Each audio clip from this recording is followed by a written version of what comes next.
بەڵێلیستی سەد و چواری دەنگ و ڕەنگی کوردەواری لەگەڵ خەڵکو خەمی خاچی لەگەڵ بەشنی باوەڕێکی ڕاست و پاچی بەڵێلیستی سەد و چواری کۆمەڵ و بەبەخشینکردنی سیاسەت. لە دوای پرۆسەی ئازادی عێراق لە ساڵی 2023 و کرانەوەی زیاتری هەرێمی کوردستان لە ڕووی ناوخۆیی و هەرێمایەتی و نێودەوڵەتیەوە، مۆدێلی کاری ڕێکخراوەی سیاسی و پرۆژەی حیزبایەتی لە کوردستان گۆڕانکاری بەسەرداهات. حەزب بووە میکانیزمی داکۆچیکردن لە مافی خەڵکی و ئالێتی کارکردنی سیاسی بە ئاراستەی پرۆژە کۆمەڵایەتیەکان شکایەوە، واتە چێبرشێ و ململانەکانی لەناو ئێش و ئازارەکانی هاوڵاتیانەوە سەرچاوەی گرت. سیاست بوو بە ئامرازی بەخشین، بە تایبەتی لای ئەو هێزانەی کە خوێنەوار و دەستەبژێر یان کەسانی بەرپرسیار بوونە تیۆریسیەن و بەرهەمهێنانەوەی مۆدێلێکی جیاوازتر لە سیاستکردن بۆیان. جیاواز لە ڕابردوو لەگەڵ گۆڕانکاریەکان جورئەتی بنیادێکی نوێ لە سیاسەتی سەرکەوتوانەیان پیادە کرد. کۆمەڵی ئیسلامی کوردستان وەک هێزێک کە هەڵگری بیری ئیسلامی شۆڕژگێڕی بوو لە خزمەت نەتەوەی کووردا، هەرزوو دەرکی پێویستی ئەو گۆڕانکاریانەی کرد و کەناڵی جودای دۆزیەوە بۆ بەردەوامی پرۆژە سیاسیەکانی لە بەردەم ڕای گشتی ناوخۆییدا لە پێناوی خزمەتکردنی کوردستانیاندا. جودا لە هەر هێزێکی دی لە هێزە نیشتیمانی و نەتەوەی و ئیسلامیەکان بڕیاری خۆیدا و بە هێزێکی بەخشندا بەڕووی کۆمەلگای کوردی و ئەو دیوارە ئەستورەی ڕوخان کە کەلتوری حەزبە سیاسیەکان لە نێوان حەزب و جەماوەردا چەندین ساڵ بوو دروستیان کردبوو. ئەمەی کردە کەلتور و نەریتێکی نوێ لە فۆرمی حەزبایەتی کردن. لێرەوە جەماوەر زیاتر ناسیان و متمانەیان پێکرد.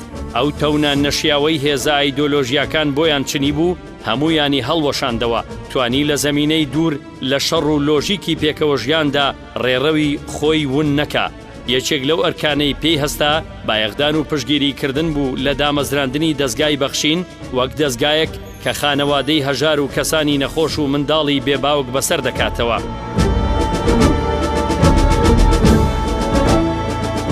بەخشین وەک بیرۆکەیەکی سەرکەوتووی میدیایی کۆمەڵی ئیسلامی کوردستان.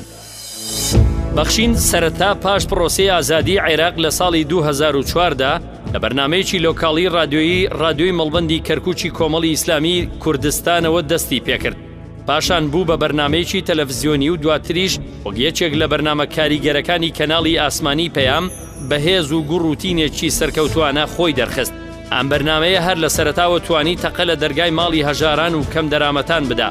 کاریگەریەکانی بە خێرایی دەرکەوتن و لە ماوەیەکی کووردا بووە جێگای ئومێد و هیوای بەوانە بەخشی کە بژێوی ژیانیان لە خوار هێڵی هەژاریەوە بوو. دەستپێکی ئەم بەرنامەیە بە هاوکاری و پرۆژەی کۆکردنەوەی پیتاچی بچووک دەستی پێکرد لە میدیای بیسراوی کۆمەڵی ئیسلامی کوردستانەوە. بەڵام هەر زوو کۆمەڵ دەرکی ئەوەی کرد کە پرۆژەکە لە خزمەت بێنەوایاندایە. بۆیە پەیڕەوی لە پشگیریکردنی ئەم بەرنامەیە کرد بەرەو دامەزراوەیەکی مەدەنی خزمەتگوزاری بە هاوکاری خێرخوازان بایەخداری کرد.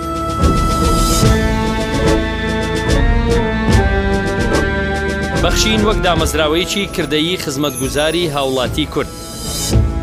ئەم پرۆژەیە بوو بە نمونەیەکی بچووکراوەی فەلسەفەی حزبی سیاسی بۆ گزارشکردنی ڕاستەقینە لە بەدەمەوەچوونی خەڵکی هەژار و کەم دەرامەت لە کوردستان لەسایی دەسەڵاتێکی قۆرەخکاری خاوەنداهات و سامانی نەوتدا. بەخشین پێناسەیەکی بەرجەستەی کۆمەڵی ئیسلامی کوردستانی بۆ جەماوەر خستە ڕوو. تواناکانی ئەم هێزەی تاقی کردەوە لە بەخشینی لە خۆبوردەی و پێشکەشکردنی خزمەتگوزاری لە ساتەوەختی گیرفان بەتاڵی هاو نیشتیمانیەکانیدا. وێنەیەکی ئەزمونکراوی زیندوی بە بەخشینکردنی سیاسەتی خستە پێشچاوی دەسەڵاتی 27 ساڵەی کوردی. هێزە ڕکابەرەکانی لەوە حاڵی کرد کە کۆمەڵ زادە و هەڵقوڵاوی کۆمەلگای کوردیە. هەر کات دەستی کراوە بێت و داهاتی لەبەردەستدا بێ، لە سۆنگەی بەرپرسیارەتی ئەخلاقی و ئاینی خۆیەوە دەیبەخشێتەوە بە خەڵکی کۆمەلگاکەی. ئەم هێزە لە ڕێگای بەخشینەوە سەرباری ئەو داهاتەکەمەی لە خاوەن سەرمایە و خێرخوازانەوە دەستی کەوتووە بە بڕی 7 ملیار و 500 میلیۆن دینار 116 خانووی بۆ هەژاران دروست کردووە. نەخۆشخانەیەکی گەورەی لە سلێمانی و 2 کۆمەلگای پزیشکی لە پارێزگای هەڵەبجە و شاری کەلار بە بڕی 4 ملیار و 222 میلیۆن و 137 هەزار دینار کردوتەوە. لە ماوەی 8 ساڵدا هاوکاری مادی بەسەر 14,700 75 کەسدا دابەش کردووە بە بڕی 3 ملیار و 420 میلیۆن دینار. مانگانە موچەی بەسەر 290 منداڵی بێباوکدا دابەش کردووە بە بڕی 1 ملیار و 673 میلیۆن و 193 هزار دینار. چارەسەری سی نەخۆشی لە دەرەوەی وڵات کردووە بە بڕی 977 میلیۆن و 558 هزار دینار. لە ماوەیەدا هاوکاری 10,711 ئاوارەی کردووە بە بڕی 499 میلیۆن و 291 هزار دینار. خۆراکی بەسەر 14,352 خێزانی هەژاردا دابەش کردووە بە بڕی 497 میلیۆن و 830 هزار دینار. هاوکاری 2,479 هزار نەخۆشی درێژخایەنی کردووە بە بڕی 328 میلیۆن و 100 هزار دینار. هاوکات 26,060 سەر ئاژەڵی گەورە و بچووکی بە بڕی 414 میلیۆن و 550 هزار دینار دابەش کردووە بەسەر 26,060 خێزانی هەژار.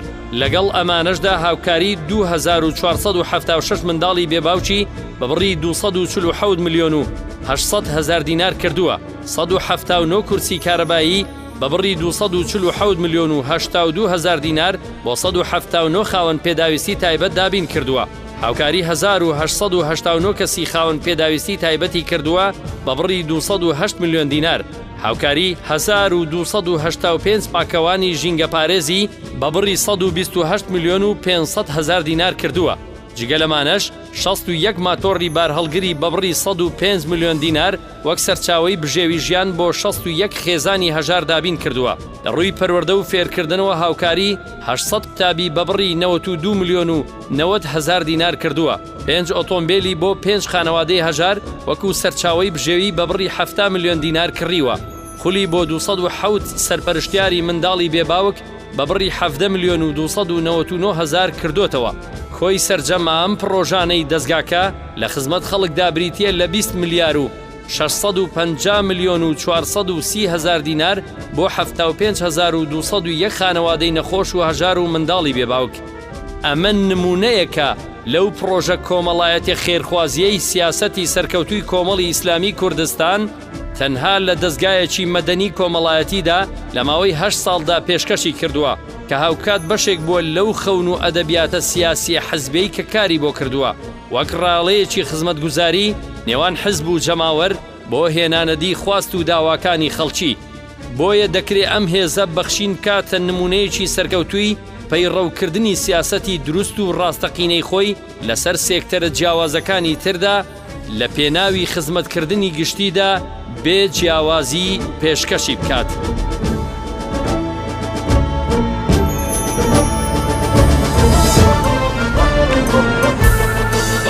لیستی سەد و چواری دەنگ و ڕەنگی کوردەواری لەگەڵ خەڵکو خەمی خاچین لەگەڵ بەشنی باوەڕێکی ڕاست و پاچی بەڵێ لیستی سەد و چواری دەنگ و ڕەنگی